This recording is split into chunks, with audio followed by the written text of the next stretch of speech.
Food की जो addiction है वो that is something that you are taking in your body, और वो जब आप कोई एक्सटर्नली चीज़ ले रहे हैं ना, सो you can maybe say it can fall somewhere between chemical and non-chemical addiction or more towards chemical. लोग उसको केमिकल समझेंगे।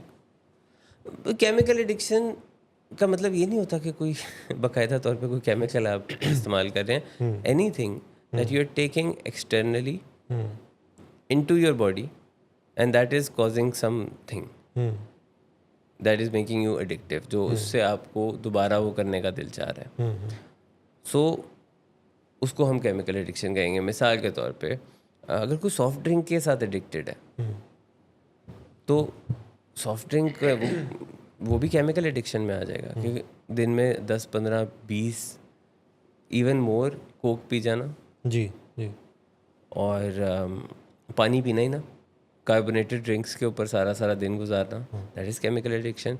एनर्जी ड्रिंक्स के ऊपर सारा दिन गुजारना, अच्छा, इस पर इतना काम हो रहा है। यानी एक रिसर्च है वो इस चीज़ के ऊपर की जा रही है कि किस तरह से फिंगर चिप्स को, फ्रेंच फ्राइज़ को ऐसा बनाया जाए कि वो लोग ज़्यादा से ज़्यादा खाएँ।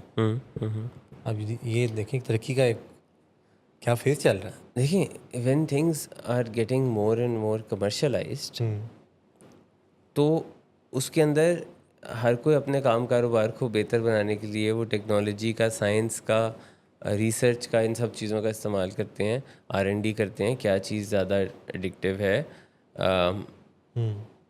और वो उसको आगे बढ़ाते हैं। अब ये सॉफ्ट ड्रिंक से ले के सॉसेस तक, और सॉसेस से फ्रेंच फ्राइज़ से fast food, then you know milk shakes and all of these things, के अब जैसे शुगर है, शुगर की एक बड़ी स्ट्रॉन्ग एडिक्शन है, और साइकिल वही है कि आपको शुगर इनटेक आपने की, आपका रिवॉर्ड हुआ, शुगर का बॉडी में जब लो आने लगता है तो आपको क्रेविंग शुरू हो जाती है, क्रेविंग के बाद आप ट्रिगर होते हैं, ट्रिगर होकर आप दोबारा से शुगर इनटेक करेंगे। That cycle can be broken with any addiction, chemical और नॉन केमिकल, एनी डे। कि आप जिस दिन सॉफ्ट ड्रिंक किसी को पीने का बहुत ज़्यादा क्रेज़ है, तो सॉफ्ट ड्रिंक पीने से, एक सॉफ्ट ड्रिंक, एक कोक का कैन पीने से जी अगले कैन की राह हमवार होती है, और जिधर आपने उस साइकिल को कट कर दिया जी, तो जाहिर है अब आपको शुरू में 1 दिन, 2 दिन, 3 दिन बहुत शदीद क्रेविंग होगी, कुछ दिनों बाद वो क्रेविंग कम होने लग जाएगी, और 1 महीने के बाद अब आपको कोई क्रेविंग, उसकी फिज़िकल क्रेविंग नहीं होगी। जी जी, शौक या टेस्ट याद आ सकता है, लेकिन फिजिकल क्रेविंग नहीं होगी। It will be easier for you to pass by your day. लेकिन जिस दिन आपने दोबारा उसको एक दिन टेस्ट कर लिया, वहाँ से आपका साइकिल फिर से शुरू हो जाता है। और ये वापस नॉन केमिकल एडिक्शंस में भी यही बात है। आप रोज़ अपना फ़ोन यूज़ करें जी, आप करते जाएंगे। आज for what ever reason government 2 दिन के लिए इंटरनेट बंद कर देती है, या वैसे ही हो जाता है, कुछ समथिंग में बी रॉन्ग। अभी 2 दिन पहले जैसे हुआ कि ओवरऑल पाकिस्तान में कोई इंटरनेट का इशू था। जी जी, व्हेन दैट हैपन्स और आपके 24-48 घंटे बगैर फ़ोन के गुजरेंगे, वो स्टिमुलस नहीं मिला, आपका वो साइकिल कुछ हद तक कट हो गया। आप एक 12-14 घंटे के बाद नोटिस करेंगे कि आपको नहीं हो रही उसकी उस तरह से क्रेविंग, उस लेवल की क्रेविंग नहीं हो रही। लोगों को एट टाइम्स लगता है कि जब उनको किसी एक्टिविटी की क्रेविंग होती है तो वो कहते हैं कि अच्छा मैं 2 घंटे कर लेता हूँ ताकि मेरा कोटा पूरा हो जाए, कोटा पूरा हो जाएगा तो फिर मैं नहीं करूँगा। वो कोटा नहीं पूरा हो रहा, वो आपके रिवॉर्ड पाथवेज में एक स्पाइक आता है, लेकिन स्पाइक नीचे भी आता है। जैसे स्टॉक्स की बात करते हैं आपके, उसमें जो है वो जब स्टॉक ऊपर जाता है नीचे भी आता है, सिर्फ ऊपर ही नहीं जाया जाता।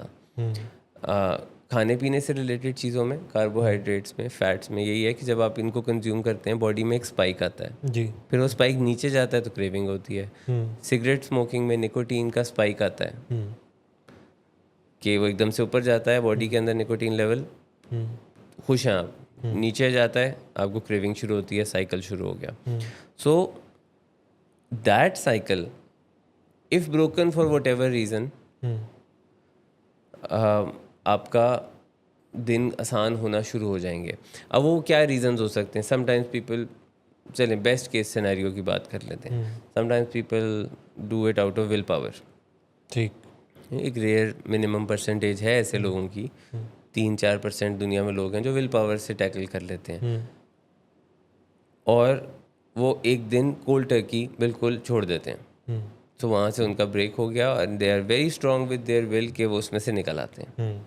Other people who don't have that strong of a will, वो उनका कुछ ट्रीटमेंट करता है, या उनके घर वाले उनकी हेल्प करते हैं, या दोस्त हेल्प करते हैं कि अगर कोई ट्रीटमेंट सेंटर में आ गया है फॉर केमिकल और नॉन केमिकल एडिक्शन, अब ज़बरदस्ती उसका साइकिल ब्रेक हो गया, फिर उसकी विड्रॉल मैनेजमेंट वगैरह करना वो एक रिहेबिलिटेशन सेंटर का या ट्रीटमेंट सेंटर का काम है, that is a separate thing. But my point is that the cycle has been broken, वो कट हो गया वहाँ पे, तो उसी मौके से आपकी एक रिकवरी का प्रोसेस शुरू हो जाता है। शुरू में बहुत स्ट्रॉन्ग क्रेविंग होगी, और वो आने वाले 24 घंटे बाद, 36 घंटे बाद वो आसान से आसान फिर काम होना शुरू हो जाता है।